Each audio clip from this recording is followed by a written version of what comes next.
எத்தனை ஜாப் செஞ்சாலும் போதாமல் இருக்குது, எவ்வளவு தான் ஏர்ன் பண்ணினாலும் பத்தாமல் இருக்குது. ஒரு நாளைக்கு 2-3 ஜாப் செய்கிறேன், அப்படி இல்லைன்னு சொன்னால் சனி ஞாயிறு ஒரு வேலை செய்கிறேன், காலையில் ஒரு வேலை செய்கிறேன், ஈவினிங் ஒரு வேலை செய்கிறேன், எவ்வளோ ஏர்ன் பண்ணினாலும் போதாமல் இருக்குது, எல்லாத்தோட விலையும் கூட்டிகிட்டு போகுதுன்னு சொல்லி பணம் சம்பந்தமாக, பொருளாதாரம் சம்பந்தமாக ஒரு அதிருப்தியில் இருக்கிற ஒரு ஆளாக இருப்பீங்கன்னு சொன்ன அந்த வீடியோவை கட்டாயம் பாருங்கள்.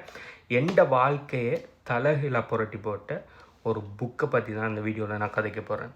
நீங்கள் இப்போ தான் ஒரு ஸ்டூடெண்ட் படித்து முடிச்சுட்டு ஏதாவது ஒரு வேலைக்கு போகிறீங்கன்னு சொன்னாலும் சரி, அப்படி இல்லைன்னு சொன்னால் ஆல்ரெடி ஏதோ ஒரு வேலை ஒன்று செய்கிறீங்க, அந்த வேலை உங்களுக்கு பிடிக்கலை, வேறொரு ஃபீல்டுக்கு மாற்றணும்னு சொல்லி உங்களோட வேலை பிடிக்காம ஒரு வேலை செஞ்சுட்டு இருக்கிற ஒரு ஆளாக இருப்பீங்கனாலும் சரி, அப்படி இல்லை உங்களுக்கு வேலை பிடிச்சிருக்குது ஆனால் நீங்கள் ஏர்ன் பண்ணுற பணம் உங்களுக்கு போதாமல் இருக்குது, எவ்வளோ ஏர்ன் பண்ணினாலும் day to day life expenses எல்லாம் கூட்டிகிட்டு போகுது, என்ன செய்கிறேன்னு சொல்லி விளங்குது இல்லை, இதால் உங்களோட சந்தோஷம் இல்லாமல் இருக்கீங்கன்னு சொன்னால் கட்டாயம் நீங்கள் இந்த புக்கை படிக்கணும்.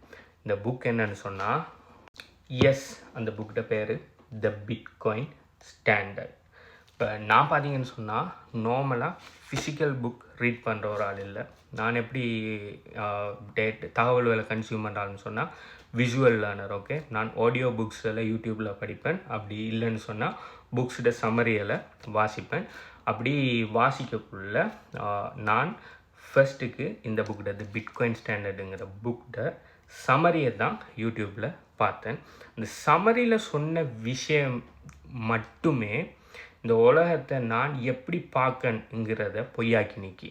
இட் மீன்ஸ் நான் டே டு டே லைஃப்பில் நான் சாதாரணமாக நினச்சிக்கிட்டு இருக்கிறேன். ஓகே, 99% மக்கள் இல்லை போல தான் நானும் இருந்தேன்.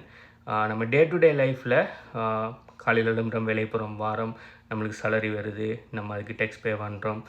அதே மாதிரி நம்ம பொருட்களை கொள்வனை செய்யக்குள்ளே அதுக்கு டேக்ஸ் பே பண்ணுறோம். நம்மளோட டேக்ஸில் தான் கவர்மெண்ட் ரன் ஆகுது.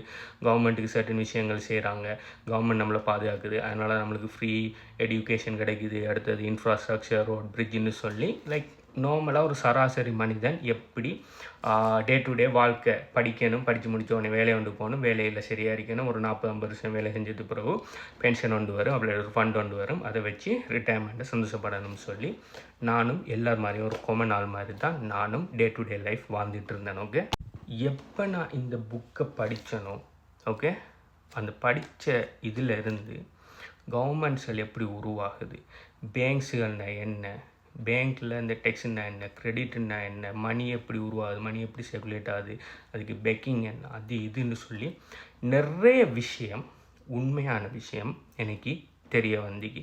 அதுக்கு பிறகு நான் உலகத்தை பார்க்குற வியூவே வித்தியாசமாக மாறி நிற்கி. ஓகே, இந்த புக்கில் பார்த்தீங்கன்னு சொன்னால் பிட்காயினை பற்றின விஷயம் பார்த்தீங்கன்னு சொன்னால் கிட்டத்தட்ட செகண்ட், தேர்ட், அதாவது 3ஆக பிரித்து அதில் கடைசி பாட்டில் தான் பிட்காயினை பற்றின விஷயமே வரும். அதுக்கு முதல் இருக்கிற 2 பாட்டுமே பார்த்தீங்கன்னு சொன்னால் இந்த உலகத்தில் எக்கானமியை பற்றி தான் ஃபுல்லாக இருக்கும். ஓகே, பணத்திட ஆதி காலத்திலேருந்து உருவாக்கத்திலிருந்து பணம் எதுக்கெல்லாம் பாவிச்சாங்க, எப்படி வந்தீங்க, அது எப்படி சரியாக பாவிச்சாங்க, எப்படி பழையாக பாவிச்சாங்க, எப்படி கரெக்ஷன் வந்தீங்க, அது இதுன்னு சொல்லி உங்களுக்கு தேவையான எல்லா விஷயம். ஓகே, நீங்கள் இந்த புக்கை மட்டும் படித்து முடித்து விளங்கெடுப்பீங்கன்னு சொன்னால் அதுக்கு பிறகு நீங்கள் இந்த உலகத்தை பார்க்குற வியூவே வித்தியாசமாக இருக்கும். ஓகே, அதுக்கு பிறகு இந்த புக்கில் சொல்லியிருக்கிற விஷயத்தை நீங்கள் இம்ப்ளிமெண்ட் பண்ணிங்க. அதாவது இதையும் ஒரு 100ல் ஒரு புத்தகம் படித்து போட்டு கடந்து போகாமல் இந்த புக்கை படித்து விளங்கெடுத்து அது நீங்களோட வாழ்க்கையில் இம்ப்ளிமெண்ட் பண்ணிங்கன்னு சொன்னால் கட்டாயம் அதுக்கு பிறகு நான் ஆல்ரெடி சொன்ன மாதிரி அந்த கஷ்டம் உங்களுக்கு கூடிய சீக்கிரம் இல்லாமல் போகும். ஓகே, எனக்கு அது நடந்துக்கு, மேபி உங்களுக்கும் அது நடக்கலாம் கூடிய சீக்கிரம். ஓகே, நீங்கள் நிறைய ஜாப் செய்கிறீங்க, ஏர்ன் பண்ணுறது பத்தாமல் இருக்குது, லைக் சந்தோஷம் இல்லாமல் இருக்குது, பொருட்களோட விலையெல்லாம் கூடுது. ஓகே, அந்த விஷயம் தான். அதுக்கப்புறம் இந்த புக்கை படித்தது பிறகு ஒரு காலம் நீங்கள் சொல்ல மாட்டீங்க பொருட்களோட விலை கூடுதுன்னு சொல்லி, ஏன்னு சொல்லி இந்த புக்கை படித்தா தான் வழங்கும். ஓகே, இந்த புக் பெரிய ஆக்களுக்கு வேலை செய்கிற ஆக்களுங்கண்டா இல்லை, உங்களுக்கு கிட்ஸ் இருப்பாங்கன்னு சொன்னால் கட்டாயம் இந்த புக்கை படிக்க வைங்க. உங்களோட கிட்ஸோட வாழ்க்கை ஃப்யூச்சர் பெட்டராக இருக்கும். ஓகே, நீங்கள் உங்கள்கிட்ட கிட் இருப்பாங்கன்னு சொன்னால் கிட்ட கட்டாயமாக படிக்க வைங்க. உங்களுக்கு ஸ்கூல் போகிற பசங்க இருப்பாங்கன்னு சொன்னால் அவங்கள படிக்க வைங்க. நீங்கள் பெரிய ஆளாக இருக்கீங்கன்னு சொன்னாலும் படிங்க. நீங்கள் உங்களோட ஓல்ட் ஏஜில் இருக்கீங்கன்னு சொன்னாலும் கட்டாயம் இதை படிங்க. இந்த உலகத்தில் மிகப்பெரிய ஸ்கேமை பற்றி இந்த புக்கில் சொல்லியிருக்காங்க. நார்மலாக எனக்கு பார்த்தீங்கன்னு சொன்னால் ஃபிசிக்கல் புக் படிக்கிறதில் இன்ட்ரெஸ்ட் இல்லை. ஓகே, ஆனால் இந்த புக் அவ்வளோ முக்கியமான புக்குங்கிறதால இதை நான் கூட பண்ணி இப்போ தான் எடுத்திருக்கேன். இந்த புக்கை ஆல்ரெடி நான் படித்து முடிச்சுட்டேன். ஆடியோ வெர்ஷன் தான் படித்து முடிச்சுட்டேன். ஓகே, ஃபஸ்ட்டுக்கு சம்மரி தான் பார்த்தேன். சம்மரியில் எனக்கு என் வாழ்க்கை நிறைய விஷயம் எனக்கு விளங்கி நிற்கி. அதுக்கப்புறம் வந்து புக்கை வாசிக்கிறேன்னு சொல்லி போட்டு ஆடியோ புக்கை ஃபுல்லாக படித்து முடிச்சுட்டேன். அதுக்கு பிறகு இப்போ இதை இன்னொரு தரம் ஃபஸ்ட் இருந்து படிக்க போகிறேன். நீங்கள் திரும்ப படிக்க திரும்ப உலகத்தில் நிறைய விஷயம் உங்களுக்கு வழங்கும். ஸோ இது அவ்வளோ முக்கியமான புக்குங்கிறதுக்காக நான் ஃபிசிக்கல் காப்பியே ஆர்டர் பண்ணி இன்றைக்கி எடுத்திருக்கேன். இப்போ தான் எனக்கு வந்து சேர்ந்துருக்குது. ஓகே, அடுத்தது இந்த புக்கை பார்த்தீங்கன்னு சொன்னால் ஜஸ்ட் ஒரு ஃபிக்ஷன் ஸ்டோரி மாதிரி உங்களுக்கு பந்தி எழுத்து மட்டும் இருக்காது. ஓகே, ரியல் வேர்ல்டு எக்கனாமிக்ஸை நீங்கள் பார்க்கலாம். ஓகே, உங்களுக்கு தெரியுதான்னு தெரியல. நிறைய கிராஃப்ஸ் இருக்கும். அடுத்தது பார்த்தீங்கன்னு சொன்னால் நிறைய டேபிள்ஸ் இருக்கும் அப்படின்னு சொல்லி நிறைய விஷயத்தை இன்டெப்த்தாக அனலைஸ் பண்ணி எழுதின ஒரு புக் தான் இது. கட்டாயம் நீங்கள் இந்த புக்கை படிக்கணும். இந்த புக்கை படிப்பீங்கன்னு சொன்னால் கேரண்டி.